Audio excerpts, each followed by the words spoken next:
Hud's House. You're listening to the Hud's House Podcast with E. Hud on the Thinking Out Loud Network.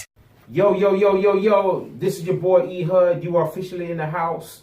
Welcome to the Hud's House Podcast. I got a special guest in the building today. My homie, we go back a little bit, you know what I mean? And he out here doing his fly thing. You know what I mean? Y'all, welcome to the house. My boy F.L.Y, y'all. Welcome to the house, baby. Yes, sir. Appreciate you, my brother. No doubt. Good to have you. Yeah, no doubt, bro. Good to have you up in here, man. I've been wanting to reach out for a minute and get you on here, man. I really want to talk about you, where you're from, you know, just to start out, just in case the millions of people that are listening don't know who F.L.Y is, you know what I mean? Who exactly is F.L.Y, you know what I mean? Man, F.L.Y is a product of the projects. Talk about it. You know, Talk about it. Born and raised Southside Chicago, all girl garden projects. I don't know if anybody ever seen I know some of y'all seen that movie with Barack. They actually used some footage from my hood in that movie. The oldest on my mother's side, the youngest from my daddy's side. Wow. So I had the best of both worlds. I had experience, you know, being the baby boy. The oldest. Being the oldest, you know, the HNIC, the head one in charge. No doubt. Hey, boy, what mama say? Yeah. You know, mama want to go to church, nigga, I go to the movie or something and leave me in charge. And, you know, I'm the one that had to cook the oodles and noodles, man. You know, and the fried bologna and all that. Yeah. So, that's me, man. Man, grew up in church. Grew up in the church, man. My grandma just passed away a few weeks back, man. Appreciate it, bro. Yeah. Man, she had me in Sunday school, had me in church at an early age, 4 or 5 years old. And, you know, it was all love, man. And what my grandma would do to make sure I kept going was, after church, we would go to McDonald's and she'd give me a chicken nugget meal. So that was her way of keeping me in church. Yeah, but it worked. It worked, yeah. I was looking forward to chicken nuggets. Then in the process, I get that word. And, Yeah. You know what I'm saying? Singing a little light of mine. I'm gonna let it shine. So yeah, man. So I grew up in the church, man, and most people may not even know this, but I first started rapping when I got in high school. I was part of ROTC, Carver Military. It's a military high school, and I was part of Drum and Bugle. Part of Drum and Bugle, and you know, one of the teams we had, you know, one of the team players, their moms was going to this church. I think it was like 115th and Ashland or something like that. And she asked me out of nowhere. I don't even know why she asked me. I don't even think I looked like a rapper at that time. And she asked me to do a rap, but it had to be Christ-centered. Yeah, so I'm in high school, and she telling me like, "Yo, write this rap." Like, I'm like, "Huh?" Because we was going through there playing, you know, I was on the snare, snapping on the snare. Like, we had the quads and the bass, and we come through there, you know, real ill with it. And so she asked me to write a rap, and I wrote a rap for me, my partner Greg, and his brother Marlon. Wait, what Greg?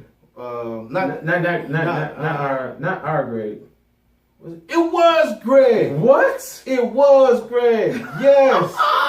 It was. Hold up. And his brother Marlon. Hold up, bro. Yes.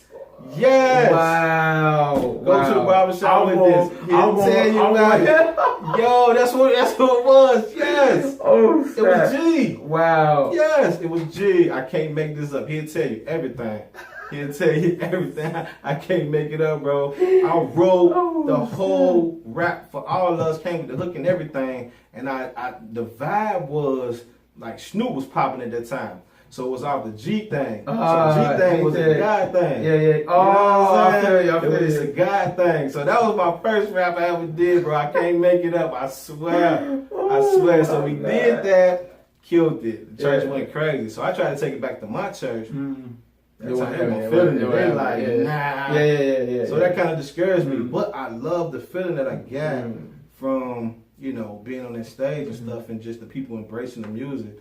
And so I went to the secular realm. You know, I was inspired by the greats. Got you. You know, all the greats in the 90s. You know, the Nas, the Pacs, the Jay-Z, you know, the Biggie, the, Wu-Tang Clan, everybody, yo, like 90s was crazy. So I was influenced by them.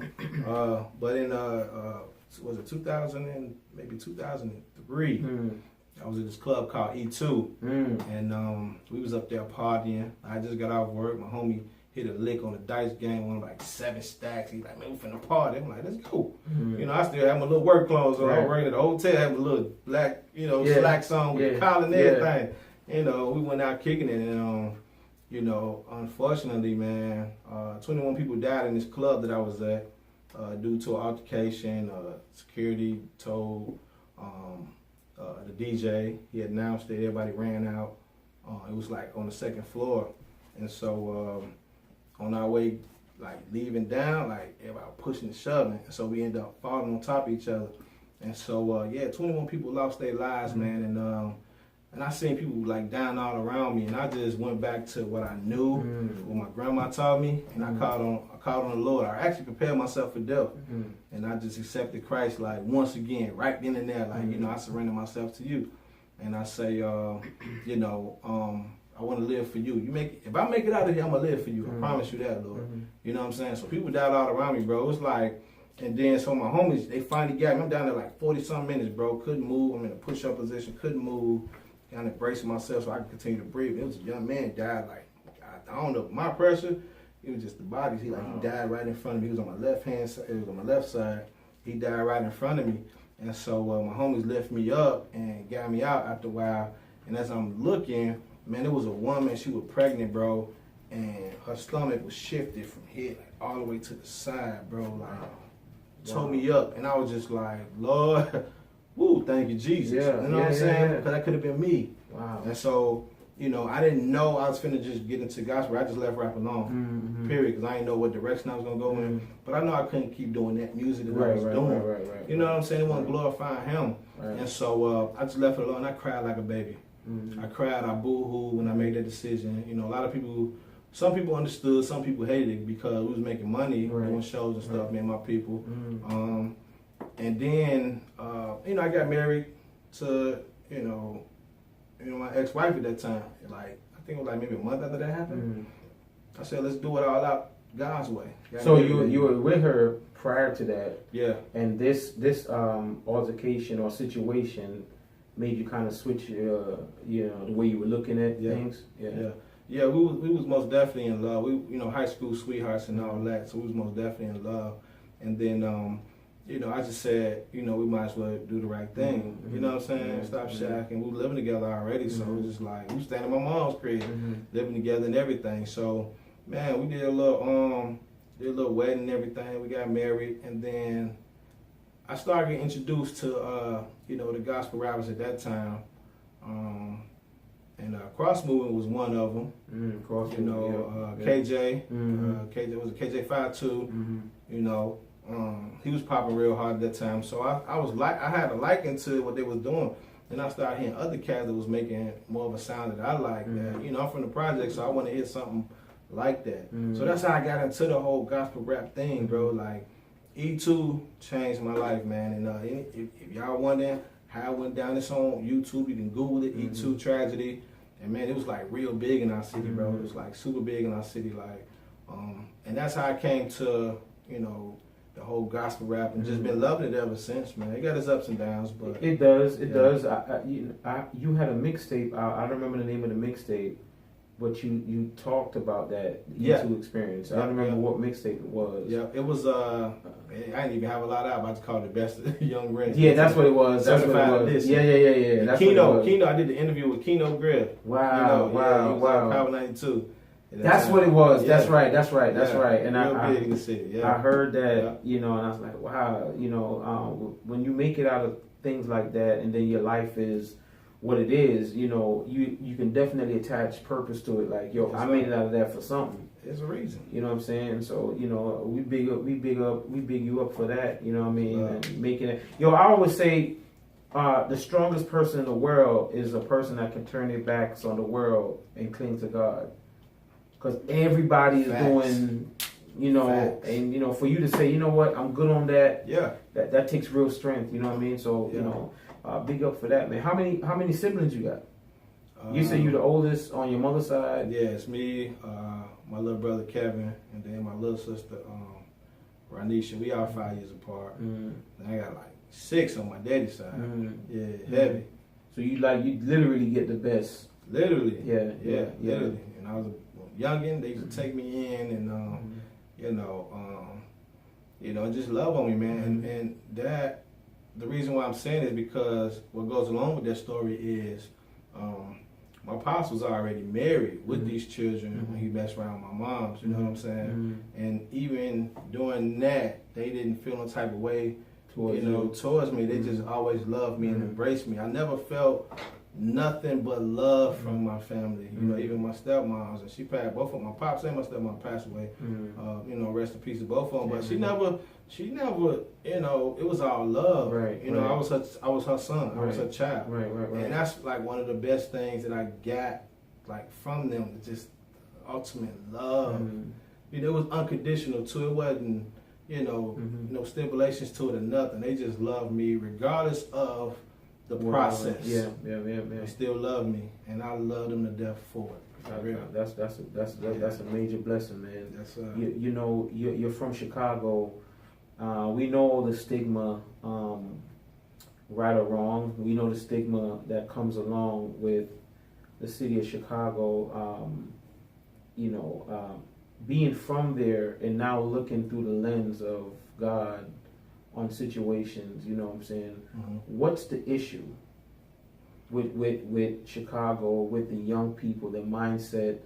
I hear a lot of people say economically things are not right, school system, government, the governmental system that's in place. You know, what is the issue with Chi-Town?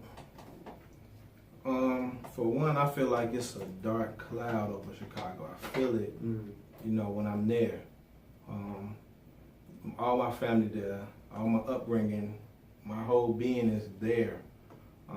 So even when I was there in the 90s, it was crazy. Even when, with the gangs and stuff, like it was real crazy.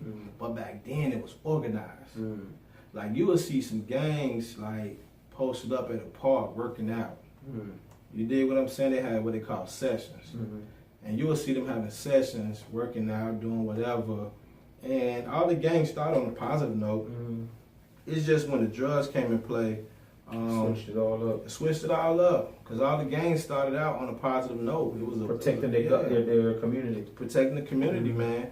And that's how it, originated. But then early 90s, they locked up all the govs and, you know what I'm saying, they locked up Larry Hoover and, all kind of stuff like that, man, the great leaders. So now you have no leadership, but you still have these gangs out here, and then you got some of them clicking up together. You have some Rice Lord, Blackstones, and GDs clicking up and they're their own clique. That's not really, the 5-point star or 6-point star. And so they creating their own gangs. Don't nobody want no title because that's Fed time. So there's no guidance, there's no leadership. They out there wilding. Like, I just had some of my OGs pass away in July, like 3 of them, like back to back. Like they was trying to do that. And it was young dudes doing it. You see what I'm saying? So it's like they have no respect for nothing. They heartless out there. And it's man. How do we even attempt to fix that? How do we attempt to fix that mentality or that type of mindset? My take on that is I just think the church needs to be more effective in those areas. We can pray all day. We can pray all day. But you was out when we was off the air. Our presence being there, I feel it makes more of a way more effect than I pray for you. Nah, let's hug on them, let's love on them. You know what I'm saying? When I was back home, I stayed in Gary, Indiana. And once I got older, I moved out in Gary, and Gary rough. But I would go in the hoods, like in the middle of their dice games while they hitting them. You know what I'm saying? Hitting them 7-11. I'm right there, like presenting what I got coming forth, and that's the message of Christ, man. Love.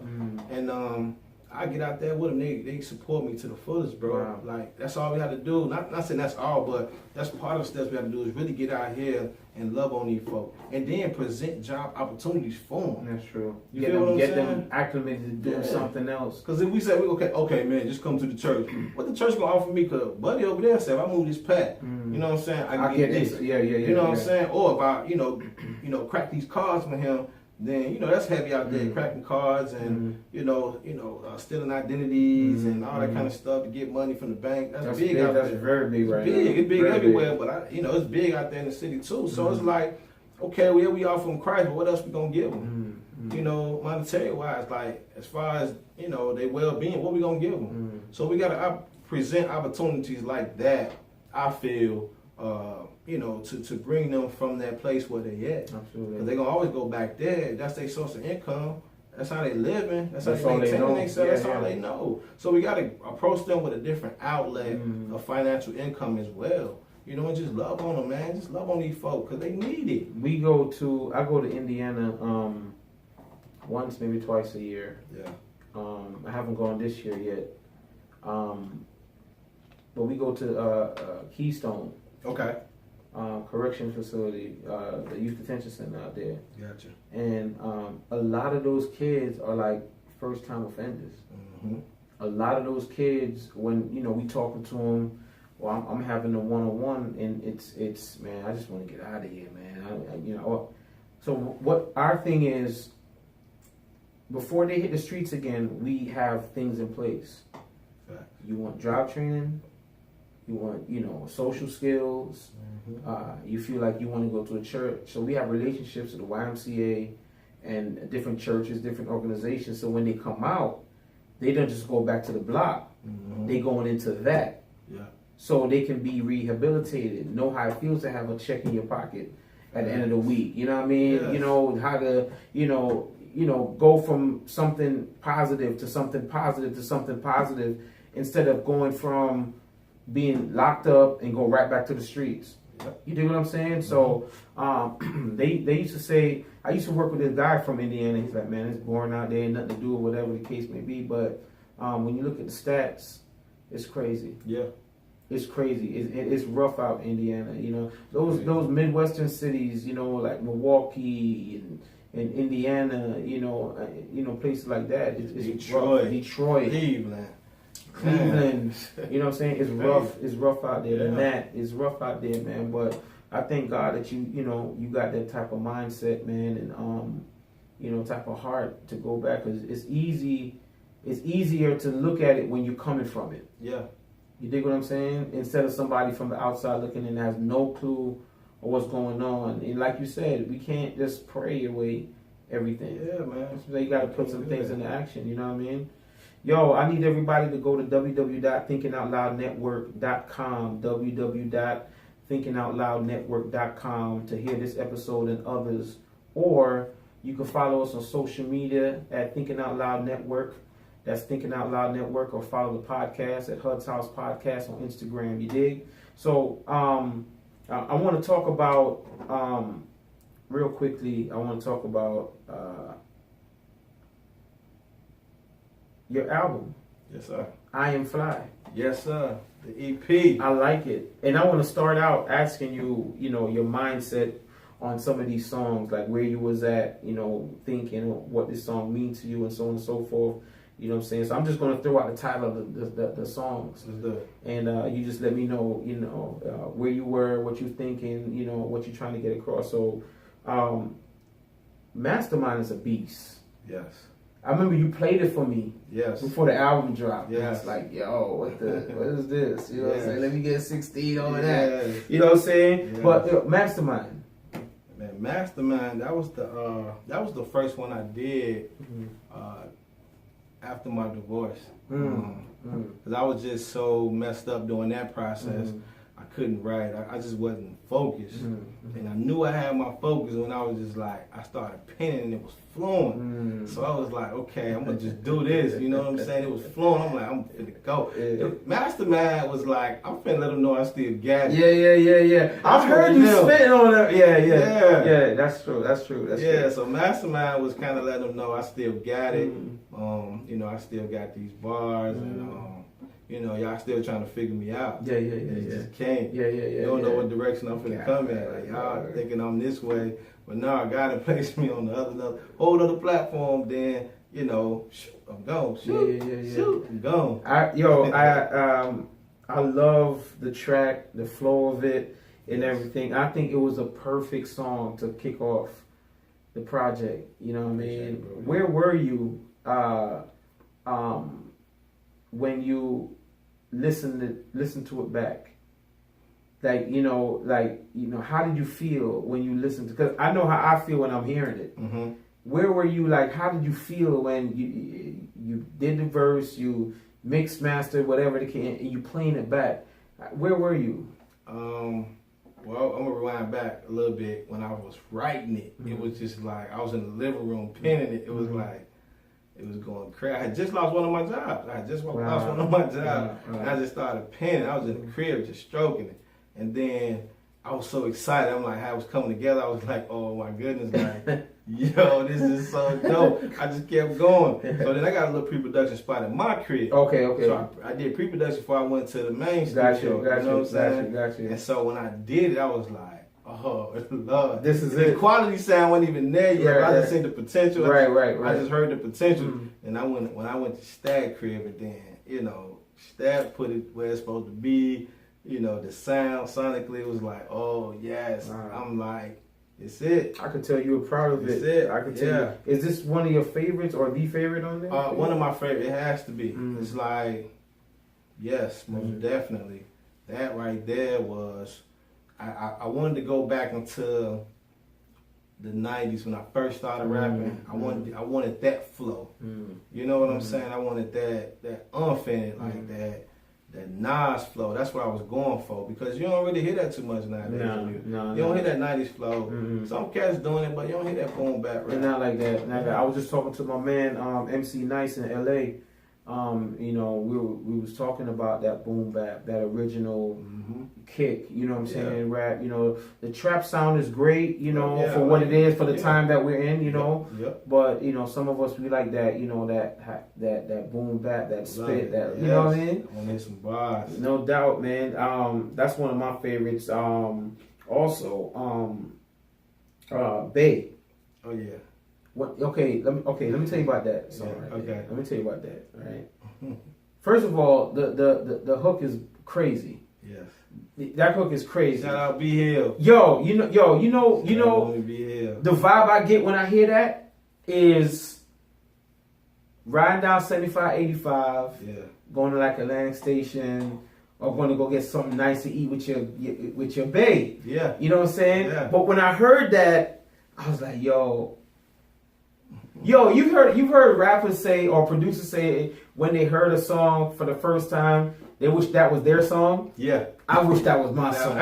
When I heard it, I was like, yo, that's crazy. Yo, how did that come about, man? And even the acronym, explain the acronym to everybody. Yeah, BAE stands for Beautiful and Educated. Come on, man. Beautiful and Educated. So I really was on Facebook, like scrolling down a little timeline, and I kept seeing like females who I went to school with still furthering their education. I'm just like, yo, I know they got kids at home. I know they go to work.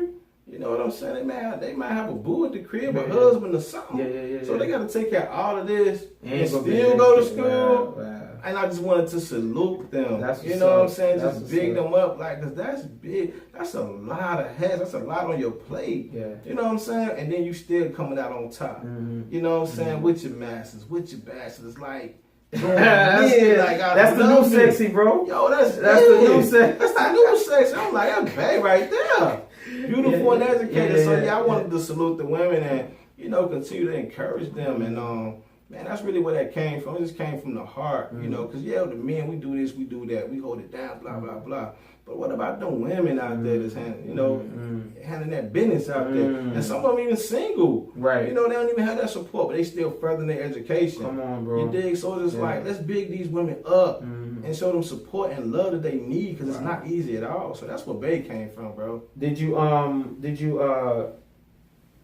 have you gotten any type of feedback from that? Because I think didn't you leak that before the EP dropped on Facebook? Yeah, I leaked that one. And I leaked Pull Up. Pull Up, right? I leaked both of them before I dropped the project. Pull Up is with that Usher. Yeah. That's crazy. Killed the Usher sample. But the Bay joint. Yeah. Have you got any kind of? No, what I was saying was when you leaked it, the reaction on Facebook was crazy. Yeah. The reaction was crazy. You know what I'm saying? I think that was dope. You know what I mean? How has the reaction been to that? Because you're saluting women. Man, Bay is that joint, like, everybody love it. Not just the women, the fellas love it. Yeah. You know what I'm saying? Because it's just one of them songs. It's not nothing super preachy, super, you know what I'm saying? And even with that, we need the words still. But that was just straight up the middle, like, let's just give these women the props they deserve. Yeah. Let's let them know we see you. You know what I'm saying? Yeah. We watching you. You dig? So it's like, and we love what you got going on. It's crazy. You know what I'm saying? So we embrace, it, the hard work and the dedication that they put forth in the furthering their education. And that's so real, man. That's the realest. And I don't think they get their just due, because in the songs that people playing nowadays, they just want to back it up. Come on, man. You know what I'm saying? They just want them to do, they've been nonsense, on that, you know what I'm saying, acting as if women are nothing more than just objects or trophy pieces. You know what I mean? You look at a woman that, like you said, are furthering their education. They're taking care of their children. You know what I mean? Some of them are in situations where the pop's not around. You know what I mean? So, the one thing I understand is like, no matter what, you know what I'm saying, it's always going to fall back on the woman. You know what I'm saying? 9 times out of 10. 9 times out of 10, it's going to fall back on the woman. So when you see a woman that's there holding it down, you got to salute that. You got to salute that. Too. Stacking. Stacking. Stacking is I remember, where did I hear it the first time? The first time I heard it was at the barbershop.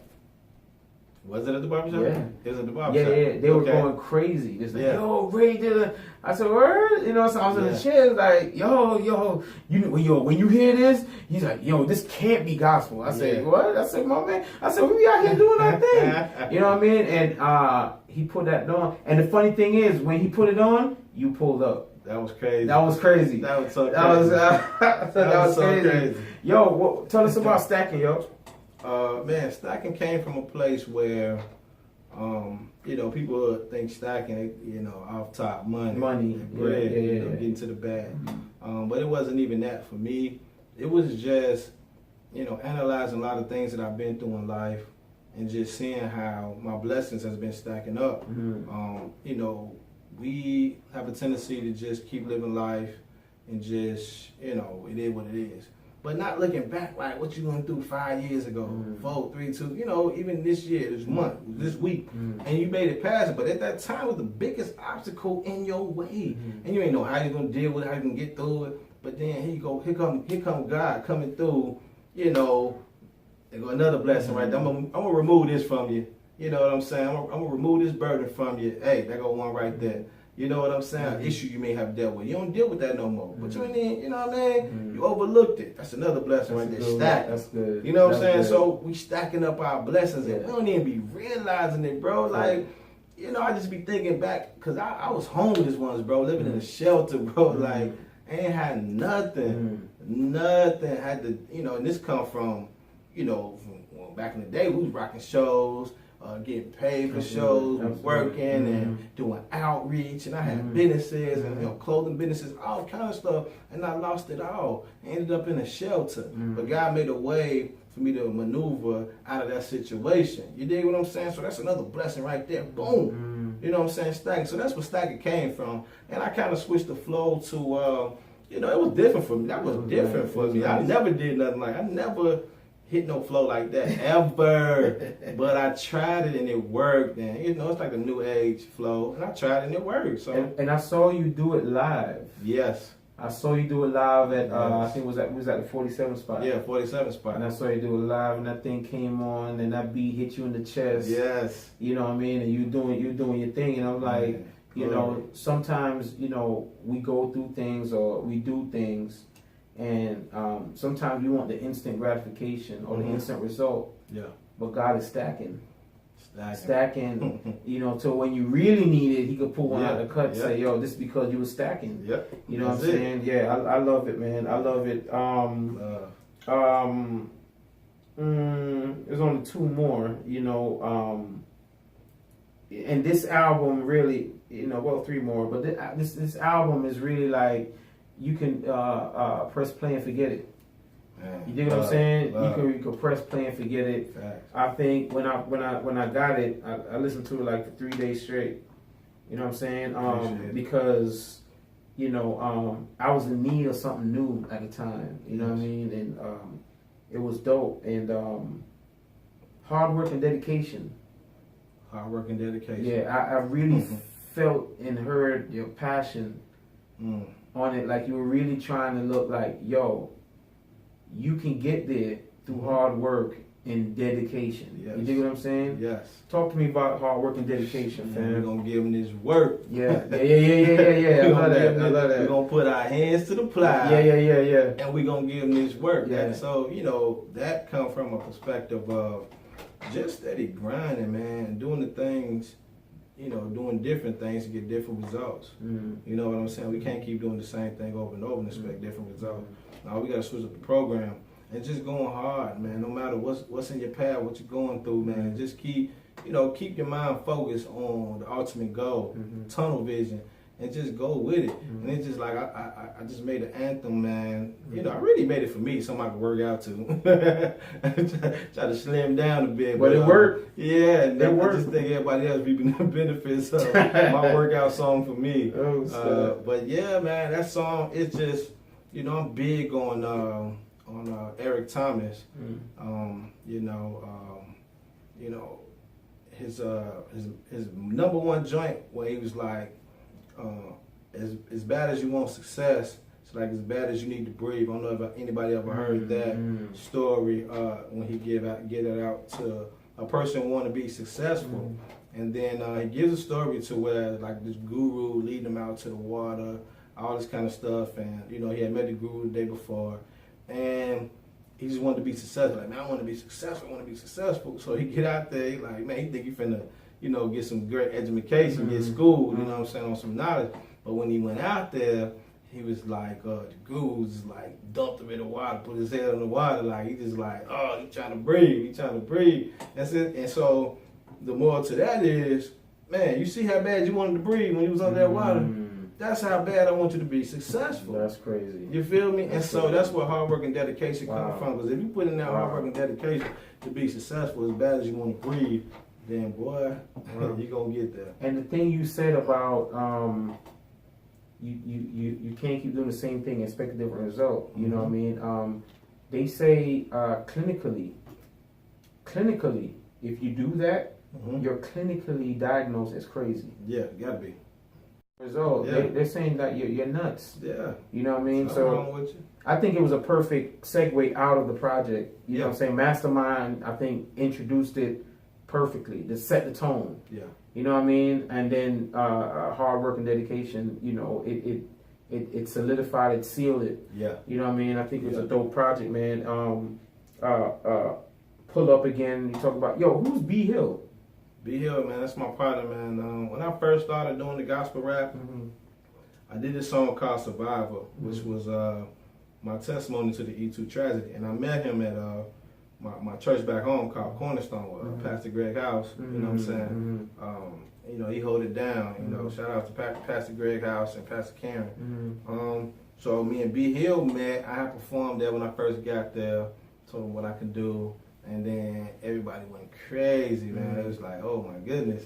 And I had this little one joint, because I had no original stuff at the time. I was doing like mixtape type stuff. Yeah. So I did the everybody in the club getting tipsy joint, right? Yeah. But I did everybody in the church ain't Christian. And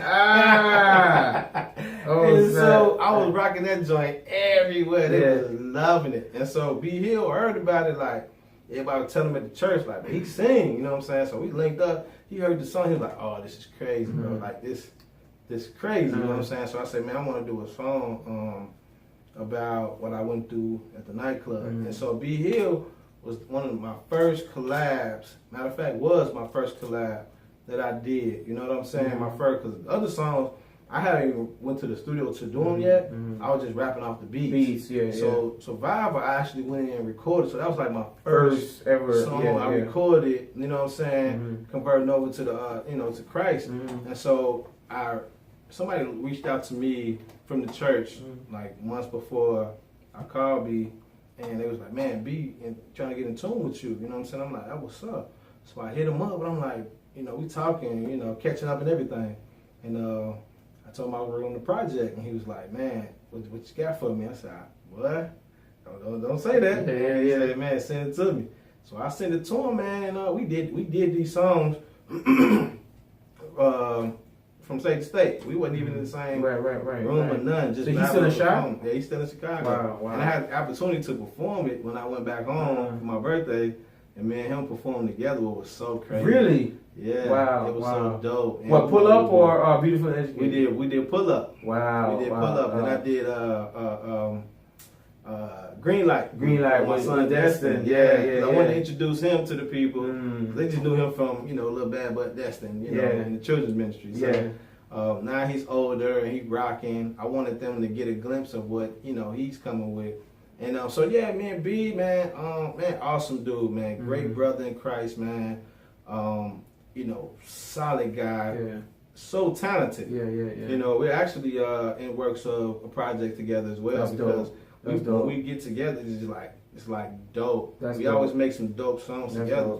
Not to believe that's all God. So man, me and B putting together some stuff now, man. That's what's up, man. I'm about to slide my number to you soon, brother. You know what I'm saying? I was just on the phone before the podcast with management, and we talking album now. So I'm trying to put together some ideas. On there, man. No doubt. So Green Light with your boy. Yes, indeed. With your boy. Yes. How that came about? Man, that came about just knowing who we are as believers, and just knowing the avenues in which we can carry ourselves and the authority that we have. So, when God gave us this green light, you know what I'm saying? He said, like, we the ones that are going to do greater works. You feel me? So it's like taking that and just running with it, like, we doing greater works, then that's like, he giving us the green light to go. Like, what we waiting for? Got it. You know what I'm saying? He already put a stamp on it. Yeah. Like, what we waiting for? He gave us the green light. So let's go. You know what I'm saying? And so, I came up with that, and then me and my baby boy, he was like, Daddy, I want to rap. I'm like, word. I said, well, let's put it together. And he said, I want to write it with you. He didn't want me to just write it. Wow. So we wrote it. That's the dopest part of this song. We sat there and pinned it together. Like, he writing bars, I'm writing bars, and then we syncing them in together. So I'm like, man, let me see what you got. See what I got. I'm like, you like this? He said, yeah, I like that. And I'm like, oh, I like that. That's crazy. That's crazy. Yo, the line that got me, my God, was the New England Patriots line. Oh, that was him. That was it, right? That's the line that got me, man. I said, wow. That was him. Wow. Yes. Yeah. That was all him. Yeah. I can't make it. I wish we still had the pen and paper that we was using. That was all him. That's good, bro. That's his line, dope. bro. That's dope. You got to dap when you see him. Yeah, I got to dap when I see him, man. I should have told you to bring him. Yeah, I should have told you to bring him up here, man. I was going to bring him. Oh, that's what's up, man. That's what's up. Yo, this is a dope project, man. I wanted to shine a light on it, man. Just get your brain and see, where you were when you're thinking of it, how these songs come together. So now, when I listen to it, I'm gonna listen to it a whole nother feel. Yeah. You know what I'm saying? So I just wanted to, talk about that a little bit. Tell me what's next, though, man. What's next? Man, what's next is Can't Get Me, the full project, the full album. How far you got with that? Man, I'm almost done with it. Mm. I'm almost done with it. Woo! Yeah, buddy. Yes, this sir. thing is gonna be. Yeah. If y'all like I Am Fly, Yeah. King and Me, Yeah. man, it's soulful. Mm-hmm. Really a soulful album. Mm-hmm. It's a real album, Mm-hmm. super real. One of the first songs I'm gonna come out with is Goodbye. Mm-hmm. I don't even know if I let you hear it or not. I Mm-hmm. don't know if I sent it your way or not. But Goodbye is me just relieving myself and getting closure on my past marriage. Mm-hmm. I go on surface with it. Mm-hmm. Things that went on, I didn't get too deep. I'm not bad mouthing my ex and nothing like that. But it's just part of my testimony. Mm-hmm. It's something that happened. Yeah, it was like a critical point in my life. Really tore me down like a whole lot, to where I just couldn't focus on nothing, like anything. And so that's one of the first songs I'm coming out with is Goodbye. It's a heartfelt song, very dope. I've let people hear it, and their response has been very emotional. I can't even lie. When I finished it, and you're like, hey man, burn that CD for me, man. Let me ride to it, man. I'm on 285 with tears in my eyes. Like, it's just that real of a song, because a lot of us go through that, even in the body of Christ, man. A lot of divorces is going on, and the enemy is rampant with it. Like, he destroying families left and right. And so, a lot of people gonna be able to relate to Goodbye. And it's just me letting go of everything and just really saying goodbye to that, but hello to this next phase of my life. You know what I'm saying? Because you ain't over. One door closes, man, another one opens up. Yeah. One opportunity fades away, another one is there. So your strength to go through that, is to be commended. You know what I'm saying? Even for her, you know what I mean. Just be able to still stand and move forward. Is a major key. It's a very major key, and we just thank God for that. And I believe that the song, just by hearing you describe it, it may help those that are contemplating. Say, you know what? Yeah. Let's work this out. Because it's not easy at all going through something like that. It's a lot to go with that. You know what I'm saying? Especially if kids involved. That was like one of the roughest times in my life. And with all due respect, I let her hear the song first. I sent it straight to her. And, she said, "Oh my goodness, like you've always been creative, you know what I'm saying, and super dope with the pen." Like, she bigged me up. A few lines she didn't care for, but that comes to part of it. Yeah, so I was, I just felt right. Just to, tell you the truth, man. This is my outlook on it. You may write you a book, do your podcast. I don't know. You from your point of view, what went on. But man. But a lot of people have been blessed by that song, man. That I let hear it. But I'm excited to really put it out there, and really see how people take it in. That's what's up, man. Yeah. And it's on the King and Me. King and Me. What we looking like next year? I'm gonna try to do the end of this year, really. Okay. Like close to Christmas time. No doubt. That's the goal. We'll have you back up here, man, when it drops. Oh yeah, it's gonna be crazy. You know what I'm saying? Talk about it, man. You know what I'm saying? And you got to join on that. Oh, hey, let's do it, man. Let's do it. Yo, I'm so in pocket with writing right now, man. Yeah. Creative, just being creative and just taking care of what I gotta take care of, man. So, I look forward to it, man. And definitely, I'm gonna pull you on the project. You know what I mean? I gotta pull you on there. You dig? Hey, but the light side on that though, her and I, we my ex and I, we super dope with the co-parenting, man. That's good. That's You know good. what I'm That's saying? big because a lot of people don't talk about that. We hear hear about the drama and the issues. Yeah. And talk about the synergy in co-parenting. Yeah, man, it has to be.